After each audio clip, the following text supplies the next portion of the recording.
तर हाती आलेल्या माहितीनुसार खरं तर एक मोठा निर्णय जो आहे तो घेण्यात आलेला आहे। आज निर्णय लागणार याची शक्यता होती। आता वेगवेगळ्या प्रतिक्रिया ज्या आहेत त्या उमटू लागलेल्या आहेत, ऐकूया। पहला तो एक लीगल इफेक्ट आ गया। जस्टिस यू ललित साहब पूर्व मुख्यमंत्री कल्याण सिंह जी के केस में एज एन एडवोकेट अपीयर हो चुके थे। तो एक एडवोकेट ने उछाल उठाया कि जब ये पक्षपाती हो सकते हैं इसलिए इनको बेंच में न रह दिया, तो ही हिमसेल्फ विड्रॉज अपने को उन्होंने विड्रा कर लिया। ठीक है, ओके, मैं नए दस्तावेज भी मंगाए गए? नहीं, कुछ नहीं कहा। ये कहा कि सब कुछ हो चुका है, लेकिन फिर भी हम अपनी रजिस्ट्रेशन कंफर्म करेंगे। May it be take time कि फिर थोड़ा समय लगे। दूसरा मुद्दा इसमें जो फंसा हुआ है, इट इन्वॉल्व्स, क्लियरली समझ लो। दूसरा जो मुद्दा खड़ा हुआ है, हिंदी समाचार और नीचे बेटा, नीचे का कॉन्स्टिट्यूशनल बेंच ने पहले डिसाइड कर लिया है यह मैटर रेफरेंस नहीं होगा।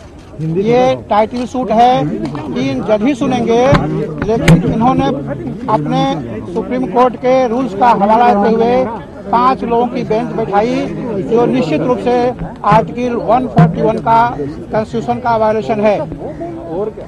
आर्टिकल 141 का क्या है कि every order of the Supreme Court is binding on all, and it is also binding upon the Supreme Court also, even CJI. The registry and the rules of Supreme Court cannot overrule or bypass the constitutional provisions. Thank you. Virendra Choubey 29 को उन्होंने कहा है कि मैं देखूंगा, लेकिन यहाँ completely violation of.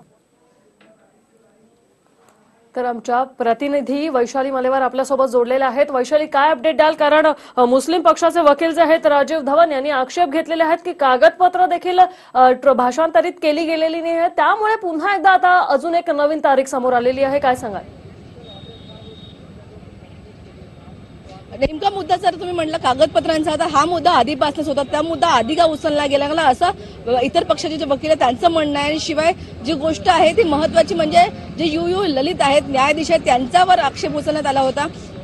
वकिलांचं म्हणणं होतं, जे मुस्लिम पक्षाचे वकील त्यांचं म्हणणं होतं की ललित ह्या खंडपीठाचा भाग नसावे असं त्यांची मागणी होती, आणि त्याकरिता म्हणून आता नवीन खंडपीठ बनवण्यात येणार आहे। 29 तारखेला ते नवीन खंडपीठ जे आहे ती सुनावणीची सुरुवात करतील। आता म्हणता येईल की 3 तारखेला जो मागचा सुनावणी झाली त्यानंतर आता आज नवीन खंडपीठ बसवून आज सुरुवात होणार होती। आजपासून मग ते दररोज होईल की कशा प्रकारे सुनावणी केली जाईल ते त्याच्यावर निर्णय घेणार होता। मात्र या प्रकारे जर मुस्लिम पक्षाच्या वकिलांनी जर आक्षेप उचलला त्यानंतर मग कोर्टाने या प्रकारचा निर्णय घेतला आहे, आणि आता समोरची 29 तारीख दिलेली आहे।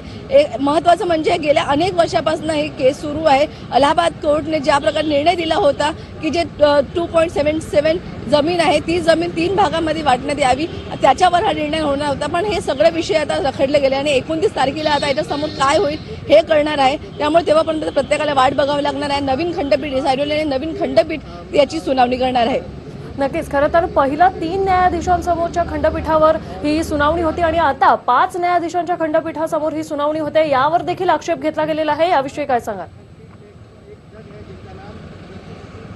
अगदीच आधी 3 न्यायाधीशांचं खंडपीठ होतं, त्याच्यामध्ये न्यायाधीश जे मुख्य न्यायाधीश आहे रंजन गोगोई हे होते, त्याशिवाय 2 वेगळे न्यायाधीश असणार होते। पण मात्र नंतर संविधान पीठ बसवण्यात आलं आणि 5 न्यायाधीशांची टीम बसवण्यात, त्यांनी फक्त एका न्यायाधीशाच्या नावावर जे मुस्लिम वकील आहेत त्यांनी आक्षेप उचलला यू ललित, आणि त्या एका न्यायाधीशाच्या नावाखाली म्हणून त्यांनी हा सगळा जो आहे समोरची तारीख घेण्याचा प्रयत्न केला, त्यात त्यांना यश मिळालेलं आहे असं हिंदू पक्षाचे जे वकील आहेत त्यांच्याकडनं आरोप लावण्यात येत आहे। आणि मुळातच काय की कारवाई समोर कशी ढकलावी याचा प्रयत्न मुस्लिम पक्षाकडनं असल्याचा आरोप देखील यावेळी लावण्यात आलेला आहे।